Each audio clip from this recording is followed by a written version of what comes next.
Some people stay home for spring break. Some go on vacation.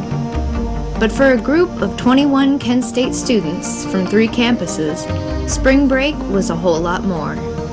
We learned the significance and history of Memphis. We got to meet its people and absorb its culture. But most importantly, we got to be a part of an ongoing process to reclaim a cemetery where many important African Americans are buried. The most famous are 3 lynching victims, friends of Ida B. Wells.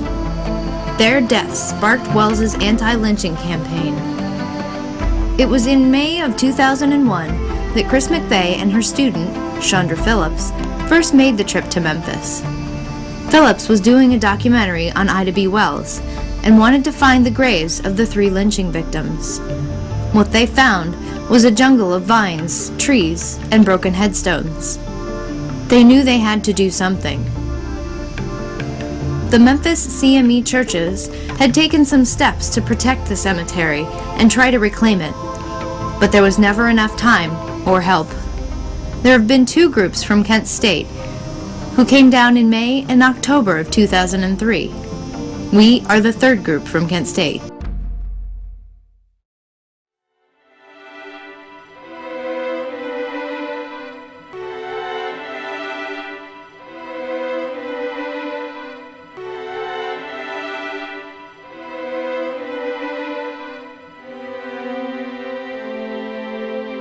After a 12-hour bus ride, our weary group arrived at Idlewild Church.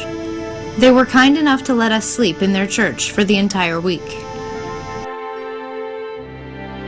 I had a chance to interview the students that night. So what do you expect to get out of this experience? Well, I hope it will be similar to last time, because we had fun doing a service project, and then we also got to see Memphis. A good life experience, meet some new people, do something good for the world. A good learning experience. I've never done community service before, and hoping to get a good experience and come back and do it again. Can't be worse than anything else I've ever done. And what else have you ever done? What else have I ever done? Just scouting stuff. Scouting stuff? Yeah, work and volunteer work. Well, I think it's going to be a learning experience, and I've never done anything like this. I mean, I've helped people, but I've never done something like this. I think it's going to be really fun. Just expect to get in the fulfillment I got last time when I was here, cleaning up the cemetery, finding some of the graves. So, What do you expect to get out of this trip? Poison ivy for one, and just feeling good in a cleaner cemetery, hopefully. Yeah, Tennessee, I think I'd do anything to better Tennessee. I love it. No, I've done mission trips in Tennessee, in the mountains. Very cool. I think we're going to take a part of our American history away from it. I mean, it's really a great way to see how America has grown and take that into perspective of what's going on now. So I think that's what I'm going to take away from it. Word.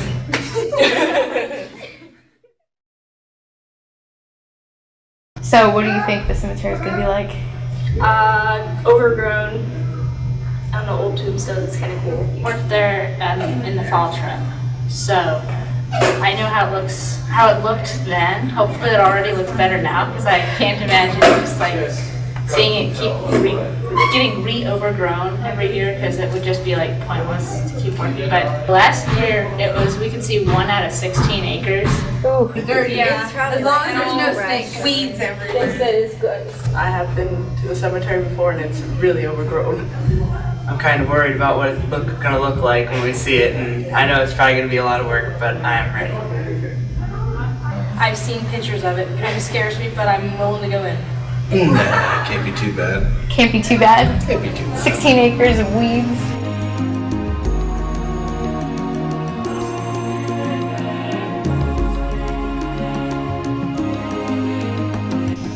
Zion Christian Cemetery is located on South Parkway, near Pillow and Donovan Streets.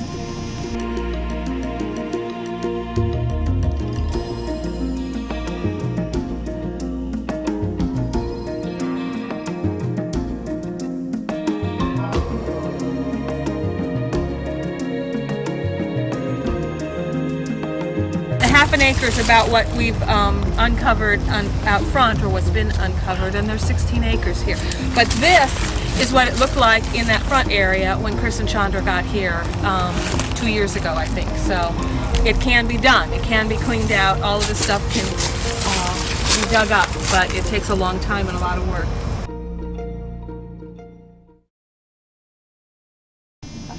On Tuesday, we began marking tree stumps and holes for our safety.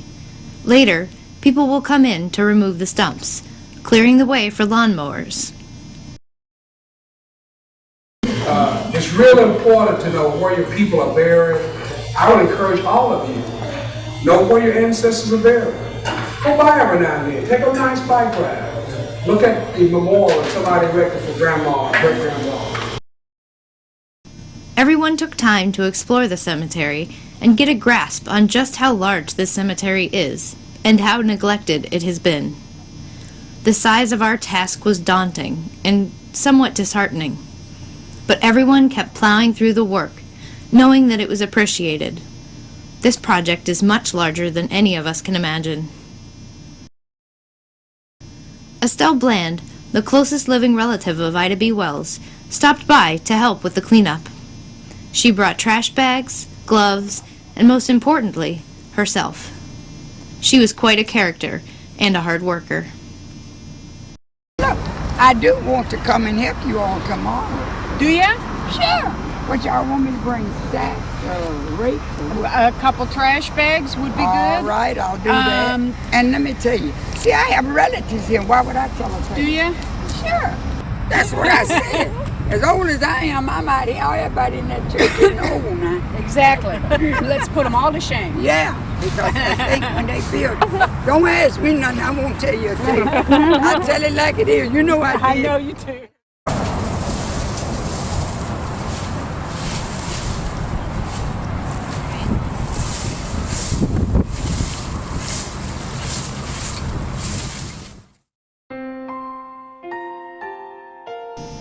Mount Olive was the site of the first meetings supporting sit-ins during the 1960s.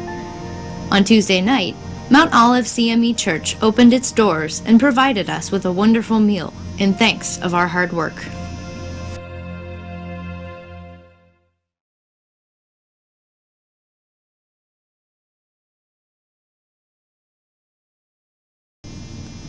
Wednesday was our full workday. After seeing the cemetery the first day, we knew we had to dig in and make a dent.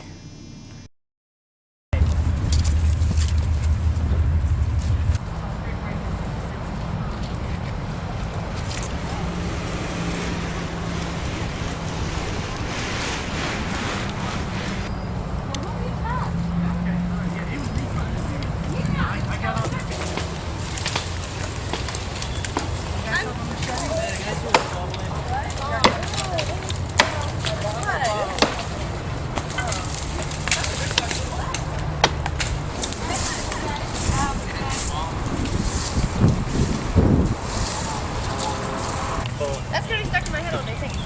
No problem. I think you can really blame Joe for that. I see you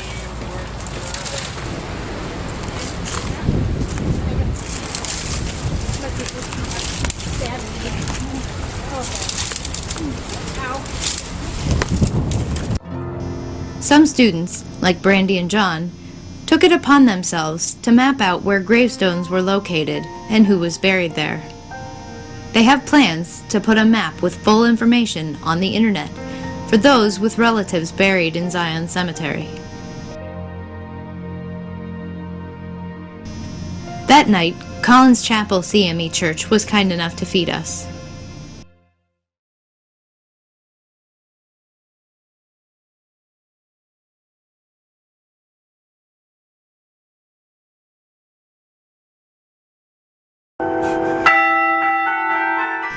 Paul Hicks was kind enough to take us up into the bell tower and play the bells for us.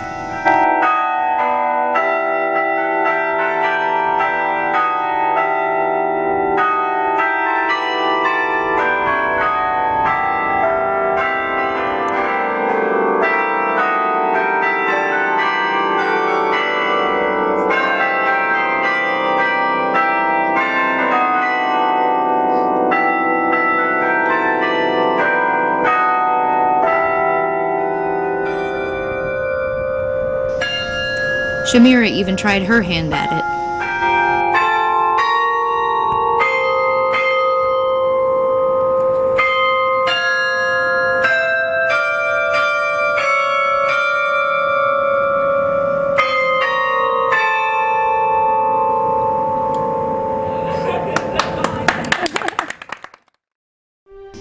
Our group visited the National Civil Rights Museum, where we learned about the history of slavery, the Civil Rights Movement, and Memphis's role in it. A part of the museum is the Lorraine Motel. This is where Dr. Martin Luther King Jr.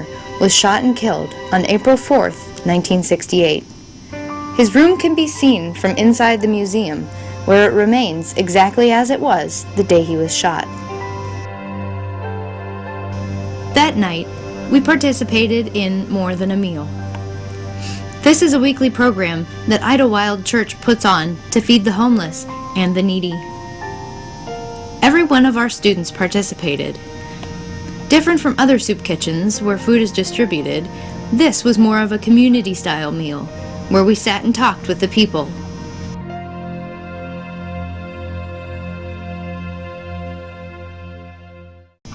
That night, most of us went to Beale Street, famous for its blues and live music.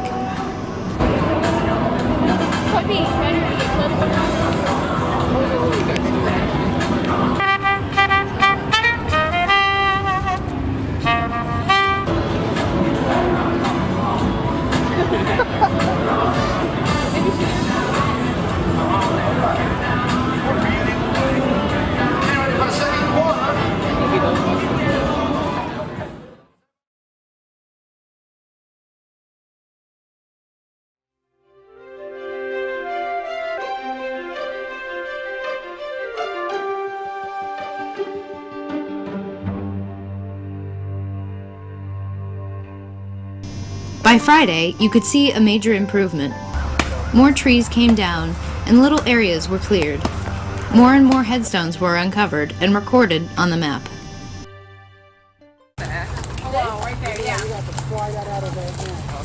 That's pulling up the earth. Well, y'all moving it. You got it. You got it. Awesome. Oh my God, who are Arthur? Martha. Betty Franklin. Betty Franklin. Well, Betty, we dug you up.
In the final hour and a half we were at the cemetery, Andrew Rhine stumbled upon the grave of lynching victim Thomas H. Moss.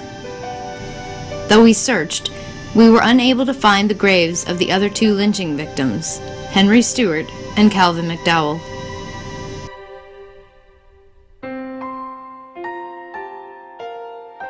It was through everyone's efforts of clearing, mapping, and exploring that we were able to find Moss. In the end, the group found 3 historically important people: Thomas Moss, Reverend Morris Henderson, the founder of the cemetery, and Georgia Patton Washington, the first African-American female physician in Tennessee.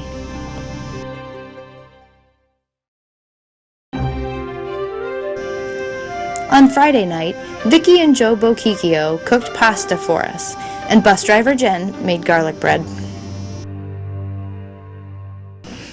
We spent our last night on the town, seeing as much of the city as possible. I've got the world on a string, sitting on a rainbow, got the string around my finger. What a world, what a life, I'm in love. I've got a song that I sing, I can make the rain go anytime I move my finger. Lucky me, can't you see, I'm in love. Some of us took a trolley ride through the city. Life's a wonderful thing, as long as I hold the strings. I'd be a silly so-and-so if I should ever let go. I got this song that I sing, I can make the rainbow anytime I move my finger.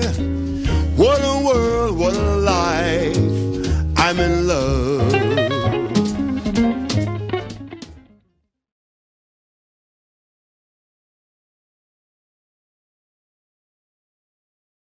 Yeah, it's really rewarding work. I hope that all of you feel good about this when you're heading back to Kent. Very impressed with everyone involved in the trip. I thought that, I've been involved with a couple of spring break trips, but this one was heads and shoulders above all the rest. I thought we accomplished a lot of work, and we learned a lot, and we helped a lot of people. I think I was most impressed with the questions that the students were asking and the ideas that you guys came up with, especially the projects for future trips and the commitment that was present. And I would love to see this 5 years down the line turn into something that, is a continued, successfully completed spring break, project trip. Well, I enjoyed it. It was very rewarding, gratifying work. The students were excellent. It's nice to see the relationship between Memphis and Kent State develop the way it has. And I look forward to doing it again in the future. Oh, I was very, very pleased.